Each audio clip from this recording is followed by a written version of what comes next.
Hello students, Pallav physics के amazing platform पे आपका स्वागत है। तो क्वेश्चन नंबर 7 तक हम लोग ऑलरेडी कर लिए हुए हैं। बहुत अच्छा लगा आपका रिस्पांस देख के।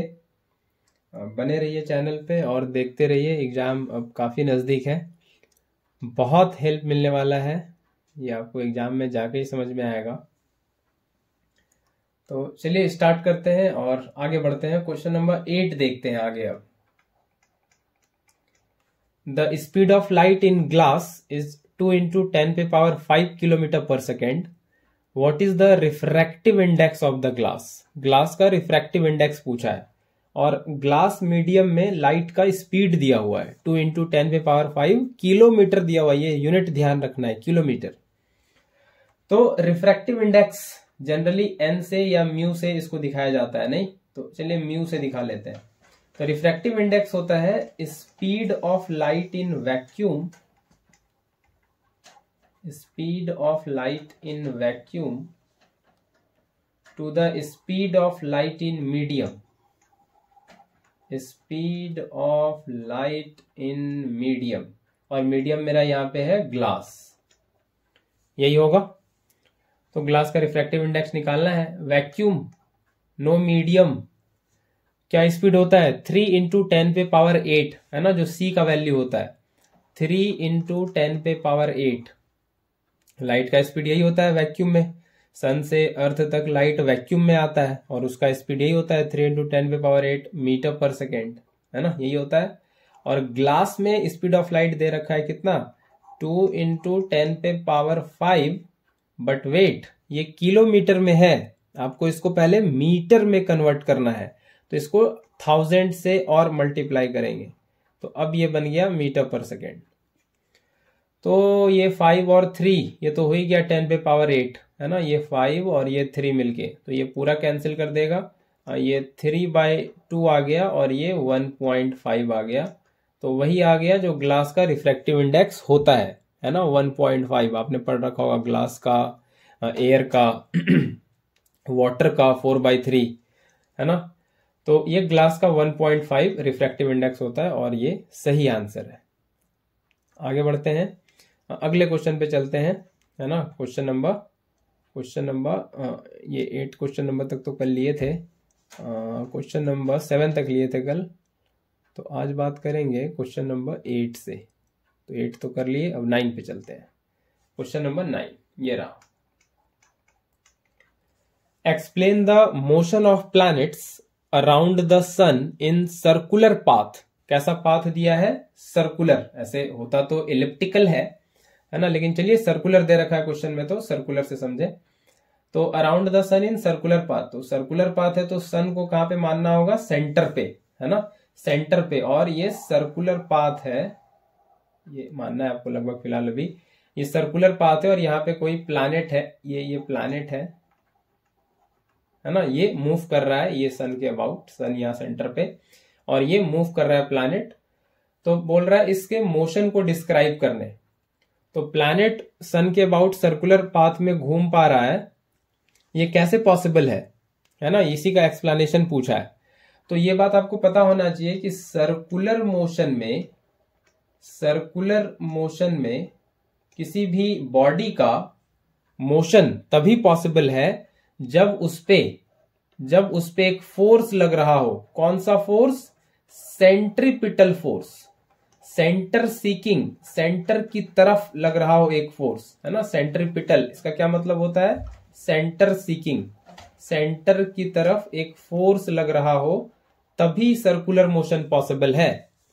अब एक और मजेदार बात यह है कि सेंट्रीपिटल फोर्स जैसा कोई फोर्स एग्जिस्ट करता नहीं, ये कोई टाइप ऑफ फोर्स नहीं है। जो फोर्स उस सिस्टम में सेंटर की तरफ लग रहा होता है वही नेट फोर्स बन जाता है ना। जैसे एक धागे में एक स्टोन को बांध के घुमाया जाए तो ये धागे पे एक फोर्स लगता है धागे के अलोंग, जिसको कहते हैं टेंशन, है ना, टेंशन इन द स्ट्रिंग। ये आप लोग को 11th में पढ़ना होगा या 10th में थोड़ा बहुत पढ़ रखा होगा आपने, मुझे आइडिया नहीं है। टेंशन 11th में पढ़ना होता है, थोड़ा बहुत मिल ही गया होगा, 10th में मिल जाएगा, 10th में मिला होगा आपको। 11th में टेंशन बहुत डिटेल पढ़ते हैं, स्ट्रिंग वाला केस आता है काफी। तो ये जो टेंशन लग रहा है सेंटर की तरफ, ये यहाँ पे काम कर रहा है सेंट्रीपिटल फोर्स की तरफ। तो जो भी फोर्स उस सिस्टम में सेंटर की तरफ लगेगा वही बन जाएगा सेंट्रीपिटल। तो कुल मिला के बात यह है कि सर्कुलर मोशन होने के लिए सेंट्रीपिटल फोर्स का होना जरूरी है ना। तो यहां प्लैनेट पे भी एक सेंटर की तरफ फोर्स लग रहा होगा सेंट्रीपिटल, है ना। अब हमको यहाँ पे ये देखना है कि यहाँ पे सेंट्रीपिटल फोर्स कौन सा है।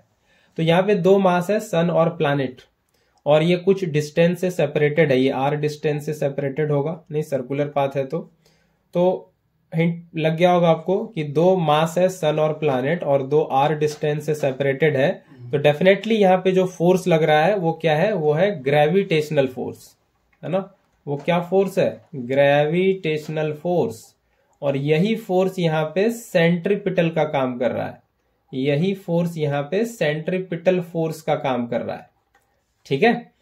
तो motion of planet around the sun in circular orbit, आपको यहाँ पे यही लिखना है, the motion of planet around the sun is possible because of a centripetal force acting on the planet towards the sun.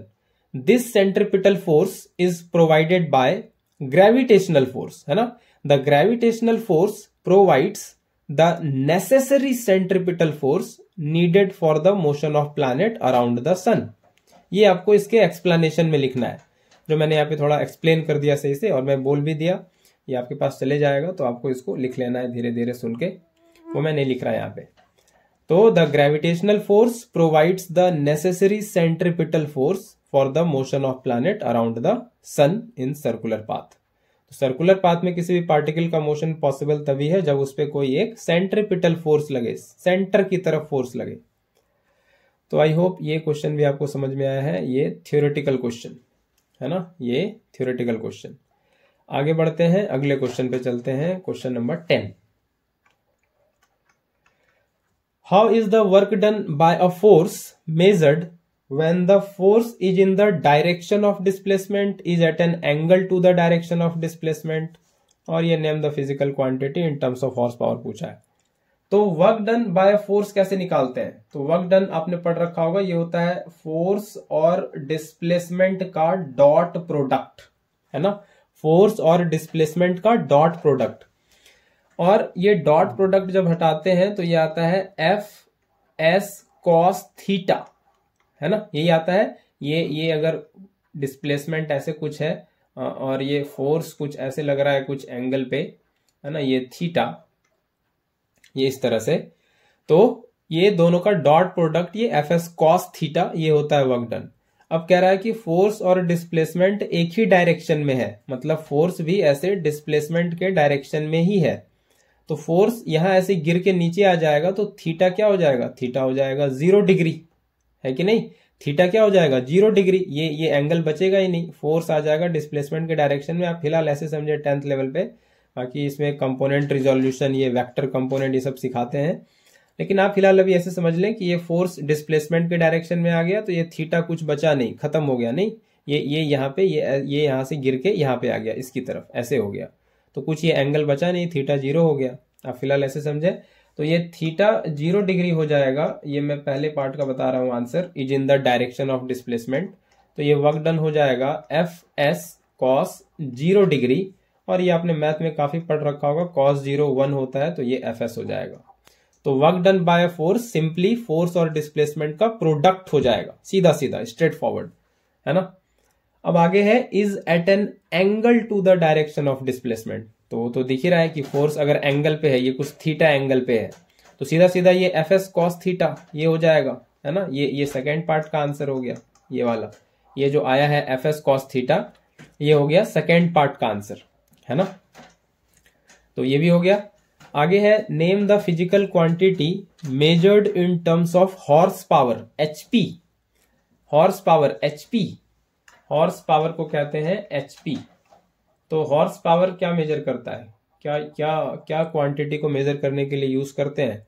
तो ये है पावर, नाम से भी लग रहा है ना। वॉट होता है इसका यूनिट, वॉट भी होता है, जूल पर सेकेंड जिसको कहते हैं, है ना, जूल पर सेकेंड। पावर क्या है, रेट ऑफ डूइंग वर्क, किस रेट से काम हो रहा है ना। ये बेसिकली क्या होता है, वर्क अपॉन टाइम।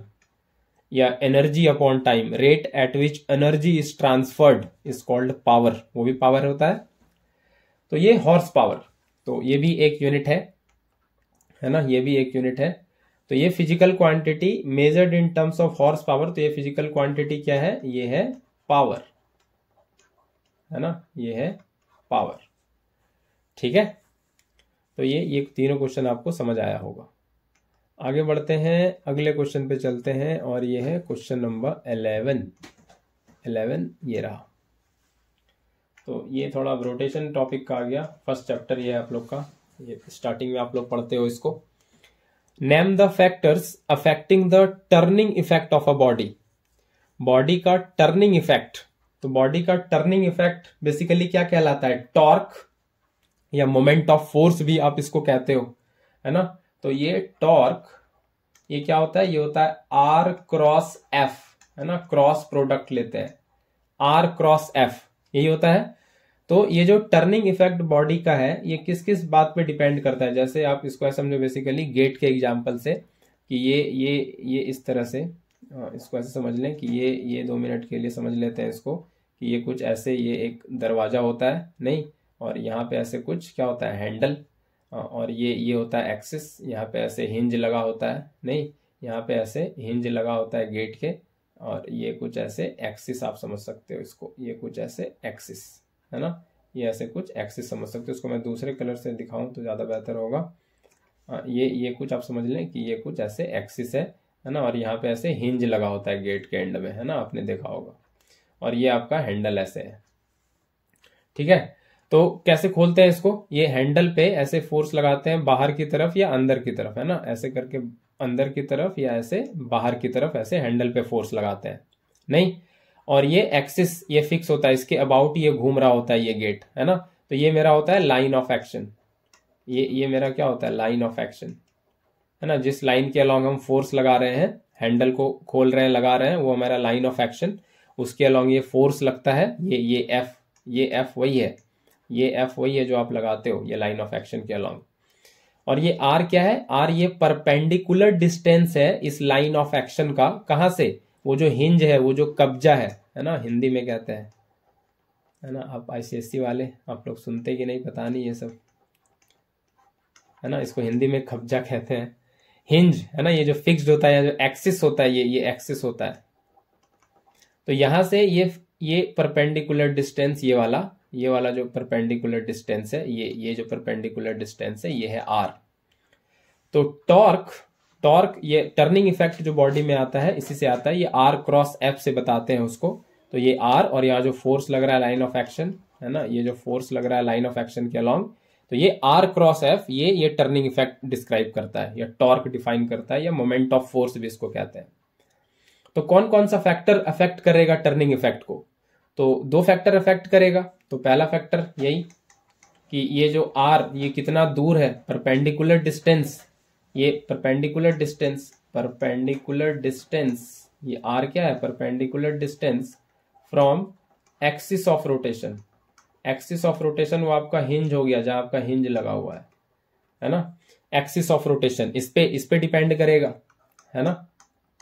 और ये फोर्स, है ना, ये जो फोर्स लग रहा है लाइन ऑफ एक्शन के अलॉन्ग, उस पर डिपेंड करेगा, है ना, ये जो फोर्स लग रहा है, तो force along line of action, ये इस पे डिपेंड करेगा। ये जितना ज्यादा फोर्स होगा उतना फटाफट से ये घूम जाएगा, है ना, खुल जाएगा या बंद हो जाएगा नहीं। तो ये आर क्रॉस एफ पे डिपेंड करता है, ये टर्निंग इफेक्ट ऐसे डिस्क्राइब होता है। ठीक है, तो ये आपको बस समझ में आया होगा। तो ये लाइन ऑफ एक्शन, ये जहां पे फोर्स लगा रहे हैं, वो जितना दूर होगा, है ना, वो जितना दूर होगा उतना बेहतर, वो जितना करीब होगा उतना मुश्किल होगा खोलना, लगाना, घुमाना गेट को, है ना, या फिल भी कर सकते हैं इसको। इसलिए ऐसे आर क्रॉस एफ दोनों पे साइमल्टेनियसली डिपेंड कर रहा है, तो दोनों को ठीक ठाक होना पड़ेगा, आर भी ज्यादा एफ भी ज्यादा। ठीक है, तो इसीलिए हैंडल को कहाँ बनाते हैं, गेट के किनारे पे। आपने को सोचा ये हैंडल को बीच में क्यों नहीं बना देते, यहाँ पे नहीं, यहाँ पे क्यों नहीं बनाते, और ये जहाँ पे कब्जा है, हिंज है, वहीं पे क्यों नहीं बना देते ऐसे सटा के, नहीं, दिक्कत हो जाएगा, फिर रोटेट नहीं होगा, है ना। तो ठीक है, इस पे कभी बात करेंगे, क्लासेस लेंगे तब उस पर बात कर लेंगे, अभी एग्जाम आ रहा है, फिलहाल इस पे फोकस करें। तो आगे चल पड़ते हैं अब। तो ये परपेंडिकुलर डिस्टेंस और लाइन ऑफ एक्शन के अलॉन्ग जो फोर्स लग रहा है उसके मैग्नीट्यूड पे डिपेंड करेगा। आगे बढ़ते हैं, 12 नंबर क्वेश्चन पे बात करते हैं। तो why does the sun appear red at sunrise? Sunrise के समय सूर्य लाल क्यों दिखता है ना? तो क्या होता है सनराइज के समय, ड्यूरिंग सनराइज, ये थोड़ा लिखना पड़ेगा इसमें, ड्यूरिंग सनराइज क्या होता है कि सन होराइजन के पास होता है ना? होराइजन को हिंदी में क्षितिज कहते हैं, है ना? क्षितिज, क्षितिज वो पॉइंट कह लें कि जहां पे क्या होता है, धरती और आसमान मिलते हुए प्रतीत होते हैं, है ना?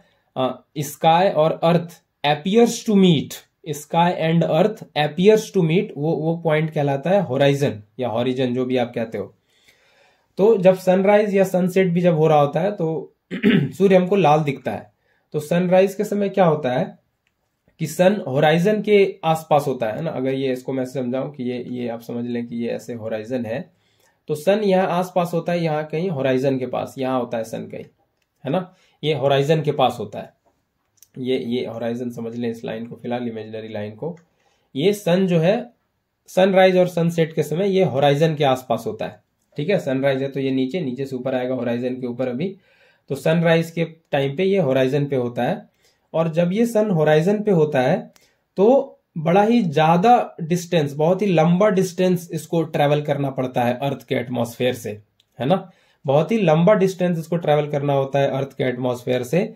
और सनलाइट बेसिकली क्या है, सनलाइट एक व्हाइट लाइट कहते हैं हम लोग इसको, है ना? व्हाइट लाइट, और इसमें बेसिकली कलर होता है विबग्योर, है ना? Violet, indigo, blue, green, yellow, orange, red, है ना? ये होता है।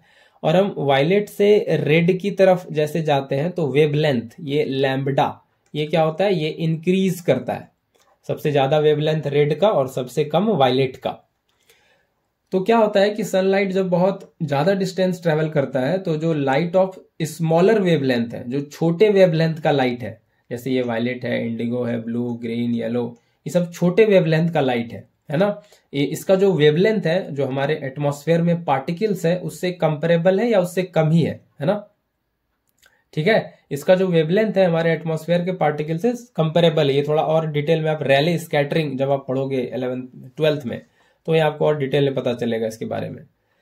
तो क्या होता है कि एटमॉस्फेयर के पार्टिकल से जिसका साइज कंपेरेबल होता है जिस लाइट के वेवलेंथ का, वो बहुत ज्यादा स्कैटर हो जाता है ना? वो बहुत ज्यादा स्कैटर हो जाता है, पहले ही बिखर जाता है। तो light of smaller wavelength whose size is comparable, wavelength का size, length is comparable to the size of particle are scattered more easily, है ना? पहले ही स्कैटर हो जाता है एटमॉस्फेयर के पार्टिकल से। तो जो बच गया रेड, जो लाइट ऑफ लॉन्गर वेवलेंथ है, वो लिस्ट स्कैटर्ड होता है, क्योंकि इसका डायमेंशन जो है, वेवलेंथ का साइज जो है, वेवलेंथ का जो लेंथ है वो बेसिकली क्या है, एटमॉस्फेयर के पार्टिकल्स के साइज से नहीं मैच करता, थोड़ा बड़ा है ना? तो इसीलिए ये लिस्ट स्कैटर्ड होता है, इसीलिए रेड दिखता है आपको, रेड बच गया, बाकी सब स्कैटर हो गया। तो ये लिखना है आपको इसमें, during sunrise the rays have to travel a longer distance through earth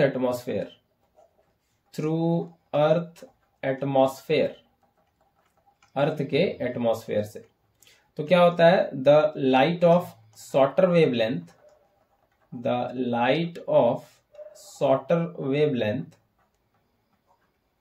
are scattered easily by particles of atmosphere, है ना? तो शॉर्टर वेवलेंथ का लाइट स्कैटर हो गया, दस ओनली रेड कलर, है ना? रेड कलर ऑफ लार्जेस्ट या longest, जो भी कह लें, longest wavelength which is least scattered, जो सबसे कम स्कैटर्ड होता है, least scattered reaches our eye, reaches our eye, तो इसलिए हमको रेड दिखता है। तो बेसिकली इसका आंसर किसमें छुपा हुआ है? स्कैटरिंग ऑफ लाइट में। अगर एक वर्ड में बोले तो इसका आंसर है स्कैटरिंग ऑफ लाइट। लेकिन ये थोड़ा आपको एक्सप्लेनेशन भी देना, ये मैंने लिख भी दिया यहाँ पे और समझा भी दिया एक बार अच्छे से, ठीक है। तो क्यों छोटा स्कैटर होता है? वो बेसिकली रेले स्कैटरिंग है ना। रेले स्कैटरिंग जब आप पढ़ोगे 11th में, 12th में, सॉरी बार बार 11th आ जा रहा है। रेले स्कैटरिंग 12th में जब आप पढ़ोगे लाइट में, तो ये आपको मिलेगा रेले स्कैटरिंग पढ़ने का। वहां पे पता चलेगा कि पार्टिकल के साइज से कंपेरेबल या उससे छोटा होता है वेवलेंथ, तभी स्कैटर होता है ज्यादा। ये वहां पे पढ़ना है रेले स्कैटरिंग। तो अभी फिलहाल इतना समझे, स्कैटरिंग ऑफ लाइट की वजह से छोटे वेवलेंथ का लाइट स्कैटर हो जाता है, अब बड़े वेवलेंथ का लाइट लिस्ट स्कैटर होता है तो वो पहुंच जाता है हमारे तक, ठीक है। सनराइज के समय होराइजन पे होता है, होराइजन से सबसे ज्यादा डिस्टेंस ट्रेवल करना पड़ता है सनरेज को, ठीक है। तो आई होप ये भी समझ आया है। आगे बढ़ जाते हैं, अगले क्वेश्चन पे चलते हैं, क्वेश्चन नंबर 13। तो आज थोड़ा थ्योरी है, नहीं तो आप लोग बोलोगे फिर सिर्फ न्यूमेरिकल चले जा रहा है, सिर्फ न्यूमेरिकल ही आएगा क्या? तो न्यूमेरिकल पेपर तो रहता है, नो डाउट, इसमें अनडाउटेडली न्यूमेरिकल पेपर रहता है, लेकिन कुछ कुछ थ्योरी भी डालते रहेंगे, समझ में आए थोड़ा। What is the principle of calorimetry? Name the law on which this principle is based. What is the principle of calorimetry? Calorimetry का क्या प्रिंसिपल है? तो कैलोरीमेट्री का यही प्रिंसिपल है कि दो बॉडी अगर है और अलग अलग टेम्परेचर पे है, उसको मिक्स करते हैं, तो जो बॉडी हायर टेम्परेचर पे है उससे हीट एनर्जी फ्लो करता है लोअर टेम्परेचर वाले बॉडी पे, और तब तक फ्लो करता है जब तक दोनों बॉडी इक्विलिब्रियम में न आ जाए टेम्परेचर पॉइंट ऑफ व्यू से, है ना। और ये किस लॉ पे बेस्ड है? तो एनर्जी ट्रांसफर हो रहा है, एनर्जी का कोई लॉस नहीं है, हॉट बॉडी से कोल्ड बॉडी में बस एनर्जी चले गया without any loss of energy, तो ये एनर्जी कंजर्व रहा। ये law of conservation of energy पे बेस्ड है ना। तो प्रिंसिपल ऑफ कैलोरीमेट्री, प्रिंसिपल फटाफट से लिखते हैं। तो प्रिंसिपल क्या कहता है कि when two body at different temperature are mixed, then heat energy flow from body at higher temperature to body at lower temperature, provided there is no loss of energy to surrounding। तो ये calorimetry का principal है ना। यहाँ पे एक line और जोड़ दें, at body to body at lower temperature till both attain the same temperature, है ना। उसके बाद ये लिख सकते हैं कि provided there is no loss of energy to the surrounding, यही होता है। और ये किस लॉ पे बेस्ड है ये प्रिंसिपल? तो ये है law of conservation of energy. Energy का कंजर्वेशन होता है, एनर्जी कंजर्व रहता है ना, एनर्जी का कोई लॉस नहीं होता। हॉट बॉडी से कोल्ड बॉडी में चले गया और तब तक गया जब तक टेम्परेचर सेम ना हो जाए, और कहीं लॉस नहीं होता सराउंडिंग में, ठीक है। तो ये भी आपको कैलोरीमेट्री का प्रिंसिपल तो आपने पढ़ ही रखा होगा काफी बार। इसको पॉपुलरली ऐसे भी इसको कहते हैं हीट लॉस्ट, या आपने न्यूमेरिकल में काफी लगाया होगा, इक्वल टू हीट गेन्ड, है ना। Heat lost by hot body equal to heat gained by the cold body, ये आपने काफी लगाया होगा क्वेश्चन। चलिए आगे बढ़ते हैं, क्वेश्चन नंबर 14 पे चलते हैं। तो ये तो काफी सिंपल सा क्वेश्चन है। State the safe limit of sound level in terms of decibel for human hearing. तो ह्यूमन हियरिंग फ्रीक्वेंसी में तो हमको आइडिया रहता है जनरली, क्या रहता है आइडिया कि 20 हर्ज से 20 किलो हर्ज या 20,000 हर्ज, ये हमारे लिए ऑडिबल है, ये फ्रीक्वेंसी का रेंज जो ऑडिबल है। यहाँ पे डेसिबल में पूछा है, तो डेसिबल के लिए सही है 0 से 80 डेसिबल, है ना। 0 से 80 डेसिबल ये इस रेंज का होता है, ठीक है, 0 से 80 डेसिबल। तो ये आपको ध्यान रखना है, 0 से 80 डेसिबल के रेंज में ये आपका साउंड रहता है, ठीक है। तो चलिए, ये तो बस वन वर्ड का था ये क्वेश्चन। आगे बढ़ते हैं, क्वेश्चन नंबर 15 देखते हैं। ये थोड़ा अच्छा क्वेश्चन है, ये थोड़ा अच्छा क्वेश्चन है। The relationship between the potential difference and current in a conductor is stated in the form of law, name the law. तो और ग्राफ बनाने बोला है फिर, और मटेरियल पूछा, ठीक है। तो पोटेंशियल डिफरेंस और करंट के बीच में क्या रिलेशन है कंडक्टर में, एक लॉ के फॉर्म में बताते हैं हम लोग। वो लॉ क्या है पूछा है, तो वही लॉ है कि एट कांस्टेंट टेम्परेचर क्या होता है कि करंट जो फ्लो कर रहा है सर्किट में वो डायरेक्टली प्रोपोर्शनल होता है पोटेंशियल डिफरेंस के। और ये प्रोपोर्शनलिटी हटाते हैं तो एक कांस्टेंट आता है 1/r और इंटू वी, और ये हो गया v equal to I R, यही होता है।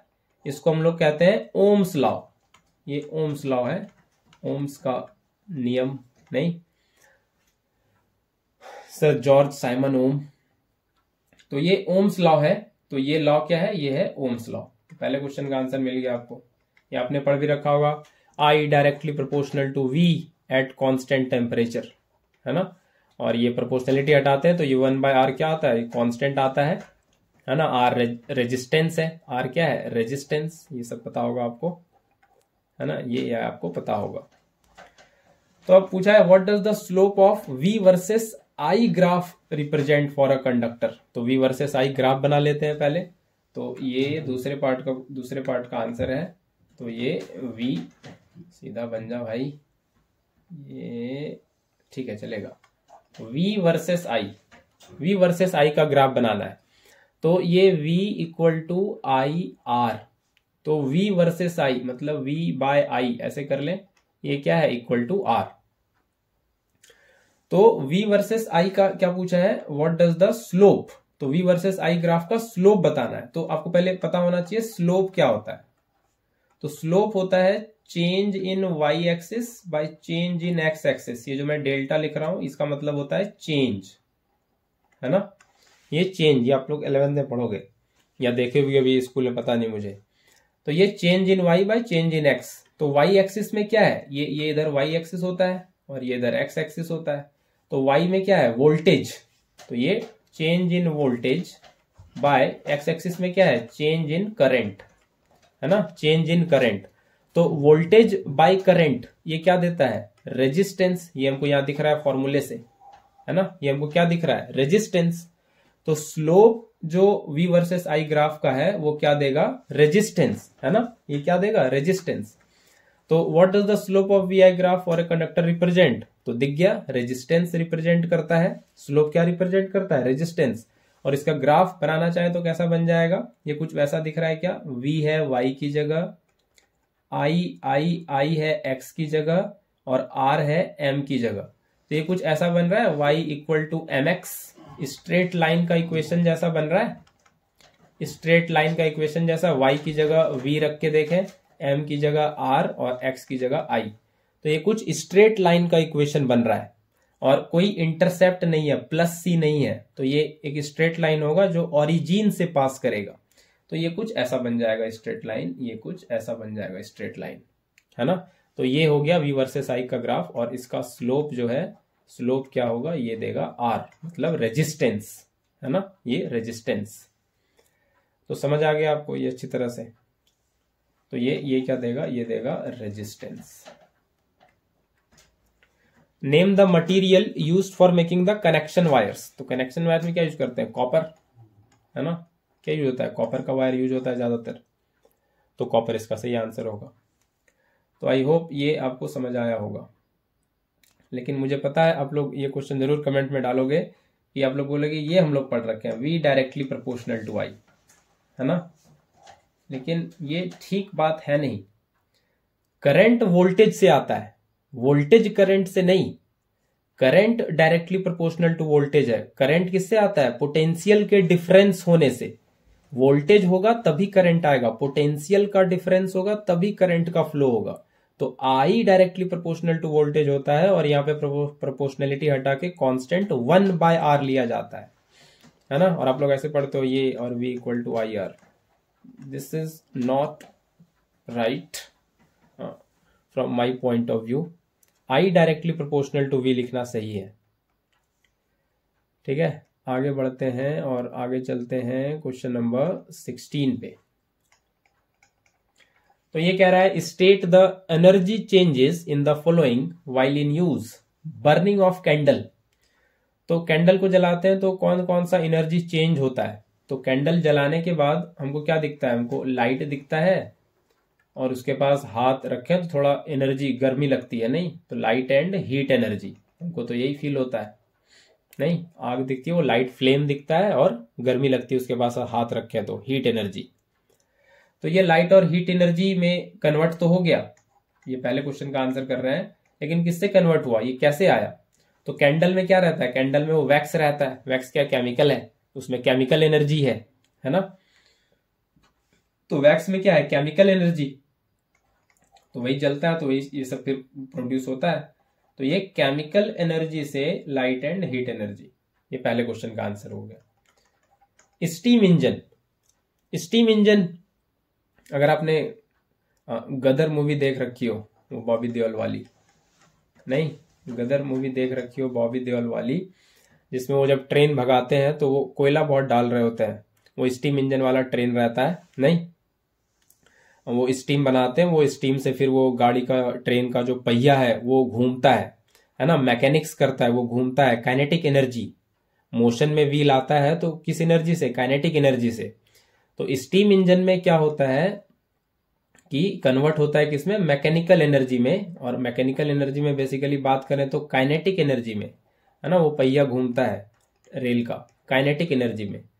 और ये किस एनर्जी से मिला, तो वो जो स्टीम में एनर्जी था, है ना, हीट एनर्जी, है ना, हीट एनर्जी. तो वो जो स्टीम बनाए कोयला डाल के, जो भी हीट एनर्जी देके पानी से, पानी का जो स्टीम बना, उस स्टीम से फिर मैकेनिक्स होता है ना, ये मैकेनिकल एनर्जी. तो ये हीट एनर्जी से मैकेनिकल एनर्जी, ये ऐसे कन्वर्ट होता है स्टीम इंजन में, है ना. तो आई होप ये आपको समझ आया होगा. आगे बढ़ते हैं, अगले क्वेश्चन पे चलते हैं, और अगला क्वेश्चन ये रहा question number 17. Name the high energetic invisible electromagnetic waves which help in the study of the structure of crystal. तो high energetic invisible electromagnetic wave, तो ये बेसिकली है एक्सरे. ये कौन सा रे है, एक्सरे, स्ट्रक्चर ऑफ क्रिस्टल, है ना. क्रिस्टल स्ट्रक्चर पढ़ते हैं ये एक्सरे की मदद से. एक्सरे क्रिस्टलोग्राफी ये पढ़ाया जाता है हायर क्लासेस में. ठीक है, और ये है state and additional use of the waves mentioned above. तो एक्सरे का क्या यूज करते हैं हम लोग, है ना, फ्रैक्चर डिटेक्ट करने के लिए. पैर हाथ कभी टूट जाए तो आप क्या कराते हो, एक्सरे. तो एक्सरे क्या करता है, फ्रैक्चर डिटेक्ट कर लेता है. तो डिटेक्टिंग फ्रैक्चर इन बोन्स में अगर फ्रैक्चर है तो वो डिटेक्ट कर लेता है ये एक्सरे. ठीक है, तो एक्सरे है वो high energetic invisible electromagnetic wave, जो क्रिस्टल का स्ट्रक्चर बताता है. क्रिस्टल का स्ट्रक्चर स्टडी करने के लिए एक्सरे यूज करते हैं. एक्सरे क्रिस्टलोग्राफी वगैरह पढ़ाया जाता है. आगे बढ़ते हैं, क्वेश्चन नंबर 18 देखते हैं. यह है क्वेश्चन नंबर 18.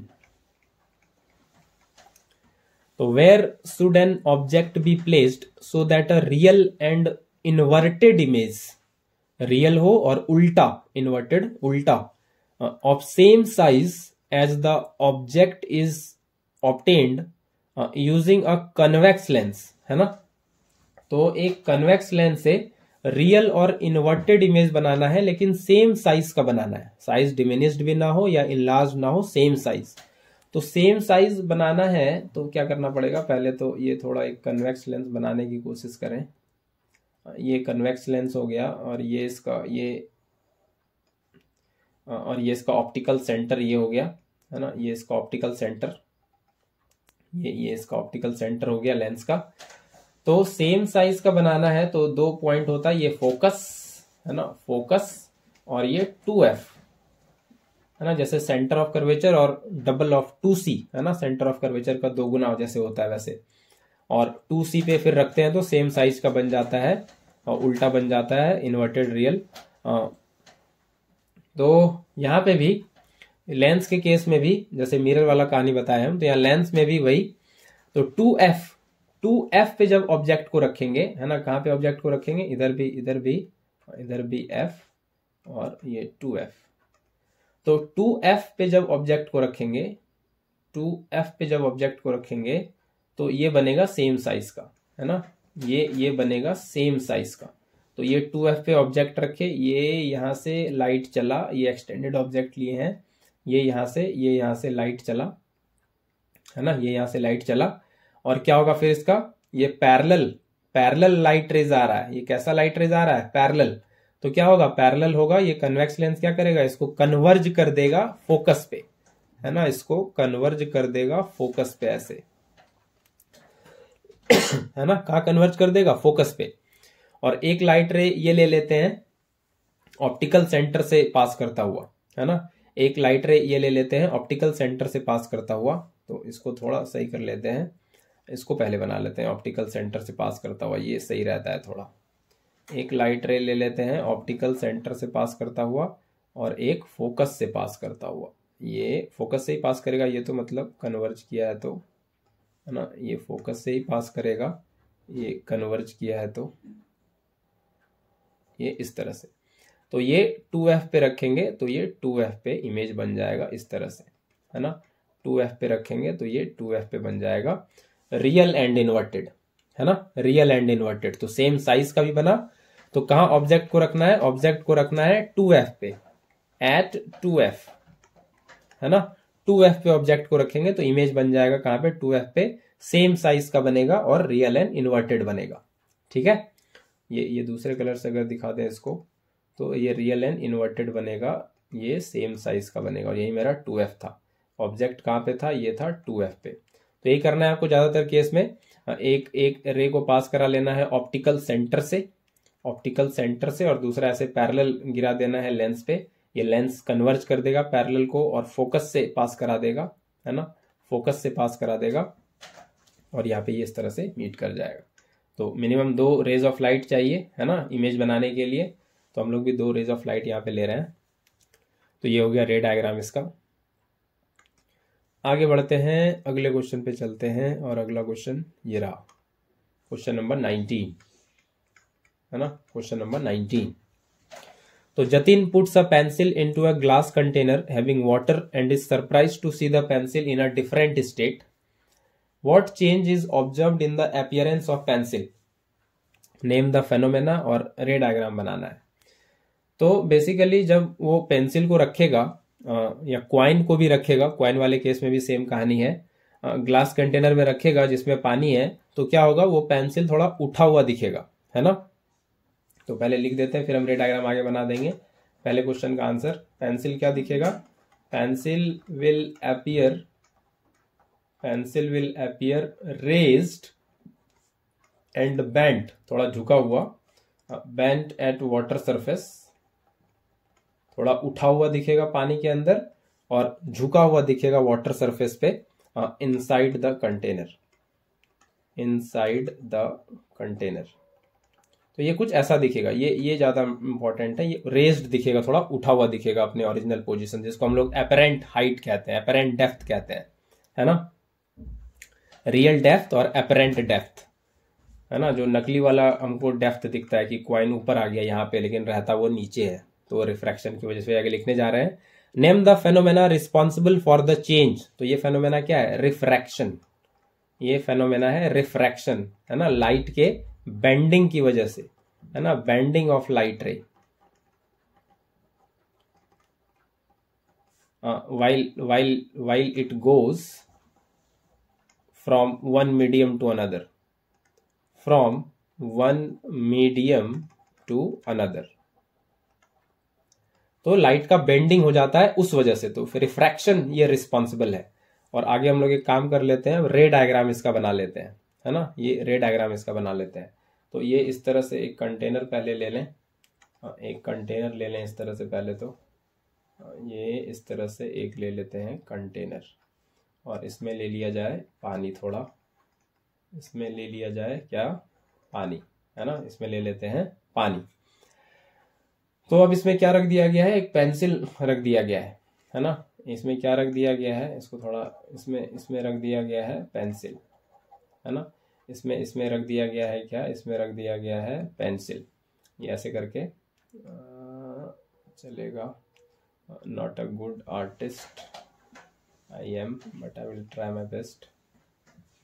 ये इस तरह से, है ना, ये इस तरह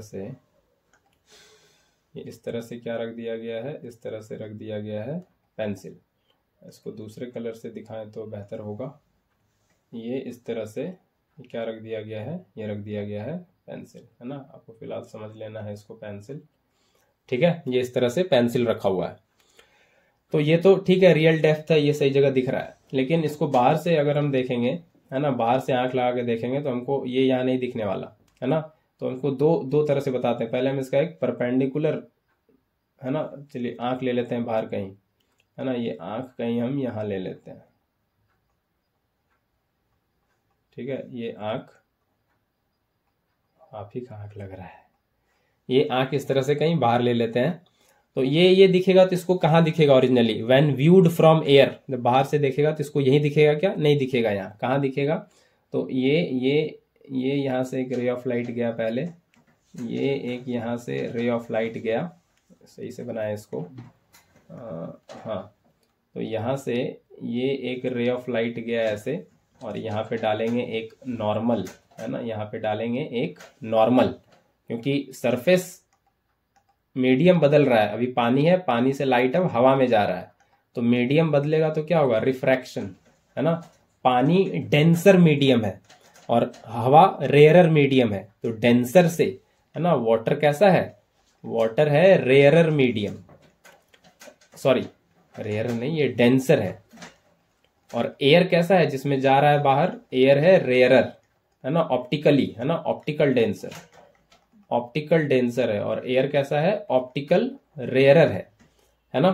तो डेंसर से रेयरर में जा रहा है तो लाइट नॉर्मल से दूर चले जाएगा, और रेयरर से डेंसर आता है तो लाइट नॉर्मल के तरफ मुड़ जाता है। तो यहां से ये ऐसे करके दूर चले जाएगा ऐसे, है ना। ये नॉर्मल है, ये इससे क्या हो गया, ये दूर चला गया, है ना। तो इसको पीछे बढ़ाएंगे तो एक लाइट और ले लेते हैं। पहले दो कम से कम रेज ऑफ लाइट चाहिए इमेज फॉर्मेशन के लिए। एक लाइट और ले लेते हैं। एक सही रहता है क्या, सीधा सीधा परपेंडिकुलर ले लेना सही रहता है ना। ये सीधा सीधा परपेंडिकुलर ले लेना सही रहता है। तो परपेंडिकुलर होगा तो ये नॉर्मल इंसिडेंस होगा, तो नॉर्मल के अलोंग ही ये गिर गया, तो एंगल ऑफ इंसिडेंस 0 होगा, तो ये सीधा सीधा बाहर निकल आएगा, है ना। ये सीधा सीधा ऐसे बाहर निकल आएगा, क्योंकि एंगल ऑफ इंसिडेंस 0 है ना। हम नॉर्मल के अलोंग ही गिरा दिए, ठीक है। तो कहाँ पे इमेज दिखेगा, वही इमेज दिखेगा जहां पे दोनों रे रिफ्रैक्शन के बाद सचमुच में मिले या मिलता हुआ प्रतीत हो, एक्चुअल में मिले या मिलता हुआ अपीयर हो। तो एक रे तो ये हो गया, एक रे ये वाला है, इसको थोड़ा पीछे बढ़ाएं, इसको थोड़ा पीछे बढ़ाएं, तो यहाँ पे कहीं, है ना, यहाँ पे कहीं, है ना, यहाँ पे इसको पीछे बढ़ा रहे हैं, ये वाला जो है ये इसको पीछे बढ़ाए, ये हमको यहाँ पे कहीं दिखेगा। तो पेंसिल का ये जो निब है, ये नीड, ये नीचे वाला, ये आपको अब यहाँ दिखने वाला है, ये आपको अब यहाँ दिखने वाला है कुछ ऐसे, ये यहाँ दिखेगा, और ये आपको यहाँ पे ऐसे करके बेंट दिखेगा सरफेस थोड़ा यहाँ से ऐसे, है ना। तो ये बेंट हो गया थोड़ा पेंसिल, और थोड़ा एलिवेट भी हो गया ऊपर, है ना। ये आंख आपका फील्ड ऑफ व्यू में है ना, आंख आपका फील्ड ऑफ व्यू में है, ये इतना फील्ड ऑफ व्यू है, इतने में आंख आपका कहीं भी होगा तो आपको दिख जाएगा। और कहाँ दिखेगा, यहाँ दिखेगा। तो इसको भी दूसरे कलर से यहाँ दिखा दें, इस कलर से दिखा दें।